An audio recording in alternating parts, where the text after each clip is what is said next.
better to have a bad government than not to have one. As the global struggle to devise strategies to mitigate the impacts of climate change continues, thousands of vulnerable communities remain at risk from rising temperatures, heightened disease prevalence, sea level rise, flooding, and drought, with coastal communities bearing the brunt of these effects. In pursuit of solutions, the Kilifi County Department of Environment, Climate Change and Forestry, in partnership with the International Union for Conservation of Nature (IUCN) under the RECEIVE project, has adopted a novel approach.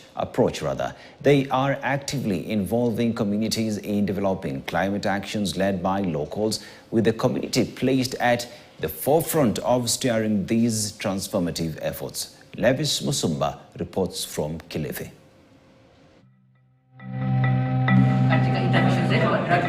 More than 450 committed climate change advocates from 35 wards in Kilifi County gathered to strategize on climate adaptation, expressing concerns about home safety during rain seasons and escalating hunger due to failed rains. The objective was to review the PCRA, the Participatory Climate Risk Assessment.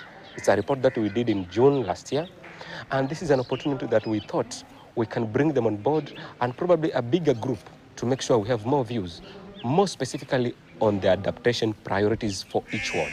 Ja Baya, a survivor who has witnessed the harsh impact of climate change, is driven by personal tragedy to become a climate change champion.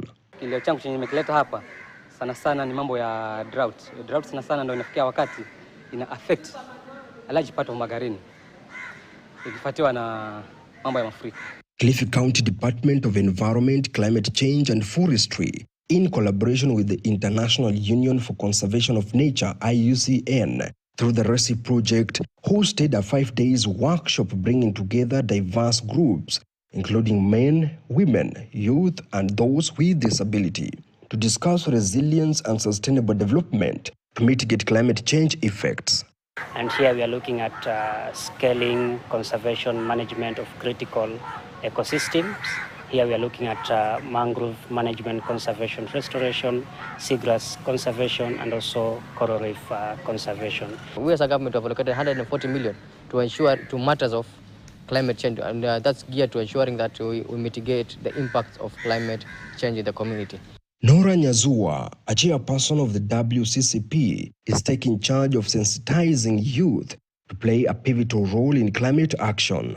We had the opportunity to receive a fund from IFAD through NDMA and KCPRAL to facilitate the construction of 4 boreholes in 4 different sublocations: Kongani, Uyombo, Chumani, and Rokamaweni, serving more than 2,000 residents, specifically helping women who are suffering from water shortages and traveling to long distances. The workshop stressed nature-based solutions, economic empowerment, and sustainable investment for coastal communities and socio-economic upliftment. So here we are looking at these blue enterprises that provide conservation outcomes, but also contribute to improving livelihoods of coastal communities. For KTN News, I'm Levis Musumba.